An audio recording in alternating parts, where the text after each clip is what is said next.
Debt is a lion. Now here's how to shut its mouth. So I remember growing up and hearing stories of this man named Daniel. And Daniel was in a position where he had great wealth, but then he lost all of his wealth, and then he had to go into debt. And as he went deeper and deeper into debt, it became harder and harder for him to get out. And so he was looking for a solution. He was looking for an answer. He was looking for some advice, and he ended up going to see a wise man. And he said, "Hey, I'm in a lot of debt. How do I get out of debt?"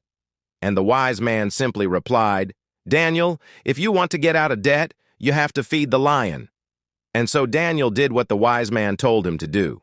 He took his food and he started feeding the lion, and the lion's mouth slowly started to shut. Now I want to make this real practical for you today, so that you understand what it means to feed the lion. See, debt is like a lion that roars. It's like a lion that's hungry and it wants to be fed. The more that you try to ignore it or avoid it, the hungrier it gets. And the day is going to come when that lion's going to wake up and it's going to start roaring and it's going to eat you alive. But what you need to do is you need to take your food and you need to start feeding the lion. Now, in Daniel's case, he didn't have any food. He was already broke. So the only thing he could do was he had to go get a job. He had to go earn some money so that he could start feeding the lion.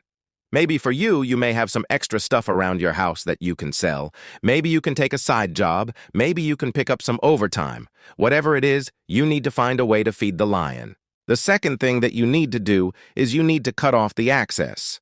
In the story, after Daniel started feeding the lion, he didn't just feed the lion once.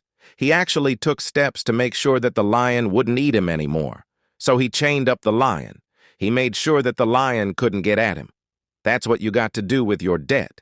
You got to cut off your access. You got to stop using those credit cards. You got to stop using that line of credit. You got to stop doing what you were doing that got you into this situation. The third thing that you need to do is you need to start thinking right. Because here's what happened with Daniel. After he fed the lion and he chained up the lion, something interesting took place. He ended up taming the lion. The lion went from being this wild animal that wanted to eat Daniel up to being tame. That's what happens when you deal with debt.